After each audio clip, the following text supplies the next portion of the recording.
안녕하세요. 반갑습니다. 스마트한 사장은 상속을 준비한다. 김연주 세무사입니다. 자, 이번 시간에는요, 가업승계는 어떻게 이루어지는 것일까입니다.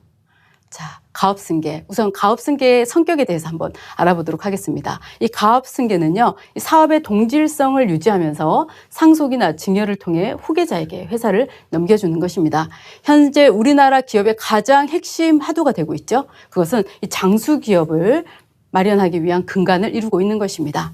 자, 친족 내 승계가 있고요. 그리고 친족 외에 승계가 있습니다.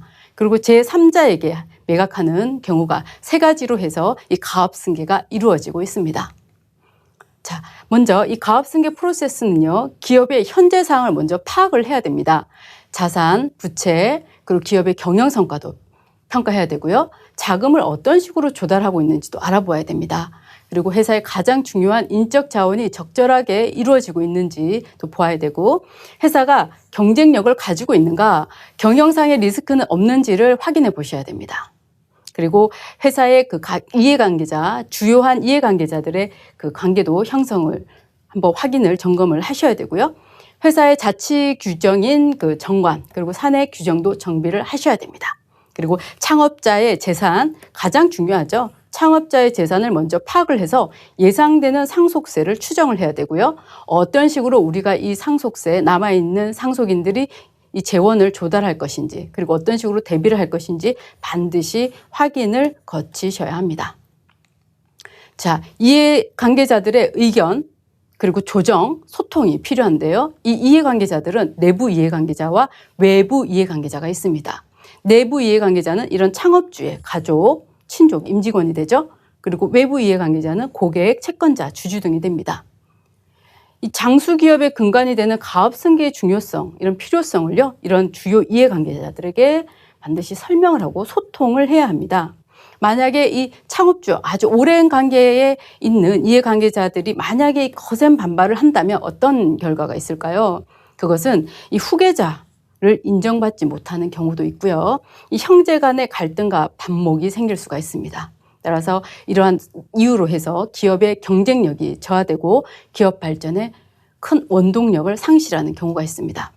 후계자 선정에 있어서 주요한 이해관계자들의 의견과 수렴, 조정이 필요하고요. 또 여기서 중요한 것은 후계자를 조력할 수 있는 임직원이 있는가 하는 것입니다. 이 부분 반드시 확인하셔야 됩니다. 자, 프로세스 3입니다. 그러면 가업승계 유형을 어떤 식으로 결정할 것인가인데요. 먼저 친족 내 가업승계입니다. 이 친족 내 가업승계는 직계 존속이거나 존속인 자녀, 친족을 포함한 가족에게 기업을 승계하는 것인데요. 이 창업주의 경영 철학, 이런 이념을 정신을 개선시킬 수가 있죠. 하지만 중요한 것은 이 승계자가 역량이 부족하다거나 상속인이 2명 이상이다. 이런 때는 재산 분쟁의 요인이 되기 때문에 기업을 무너뜨릴 수 있는 그런 이유가 또 되기도 합니다. 그 외에 친족 외에 외부 전문 경영인, 경영 전문성은 확보되지만 얼만큼 진정성을 가지고 책임 경영을 해 나가는가, 그런 부분이 중요하고요. M&A 등 기업 매각, 실질적인 이런 오너 교체로 인해서 혼선이 빚어지게 됩니다. 회사 내부에 혼란을 야기하기 때문에 이 가업승계 유형 잘 선택하셔야 됩니다. 자, 네 번째로는요, 이 후계자의 선정과 교육입니다. 이런 주요한 이해관계자들의 의견이 수렴되고 조정이 반영되고 나면요, 이런 가족, 친족, 제3자의 후계자 후보를 파악을 해서 창업자와 후계자 이 승계 의사결정을 반드시 확인을 해야 됩니다. 그리고 난 뒤에는 이 후계자의 능력과 적성이 어느 정도 되는지 그 역량을 체크하셔야죠. 자, 후보자의 통솔력이라든지 이런 다양한 조직의 수장이 될 수 있는지 여부를 반드시 확인을 해야 됩니다. 그래서 이 기업 경영을 위한 실질적인 경영 교육, 회사의 경영 이념, 기업의 그 핵심 가치를 전수시키는 그 과정이 필요합니다. 자, 그러면 마지막 5번째인데요. 이 경영권과 소유권이 이제 이전되기 시작합니다. 후계자에 대한 실질적인 권한이 이양되고요. 기업의 그 책임자로서 지위가 부여됩니다.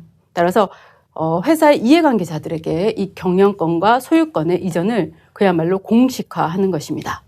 소위 말하는 본격적인 경영권의 승계가 이루어지는 것이고요. 이때는 반드시 기업 승계에 대한 세부담, 최소화 전략, 이것이 중요합니다. 그리고 또 한 가지는 이 창업주의 은퇴와 설계를 위한 상속을 위한 준비도 필요하고요. 경영권과 이 소유권 이전에 따른 다양한 법규에 대한 반영을 통해서 문제없는 승계가 일어날 수 있는 전반적인 흐름과 시스템을 준비해 나가야 합니다. 자, 가업승계 프로세스입니다. 기업이 현재 상황을 파악해야 되고요. 그리고 기업의 유형을 결정해야 되고요. 이해관계자 의견을 수렴하고 조정해야 됩니다. 그리고 후계자 선정 및 교육, 경영권과 소유권의 이전, 이러한 단계를 통해서 가업승계가 이루어지고 있습니다. 자, 지금까지 가업승계는 어떻게 이루어지는가, 가업승계 프로세스에 대해서 한번 알아보았습니다. 스마트한 사장은 상속을 준비한다. 김연주 세무사였습니다. 감사합니다.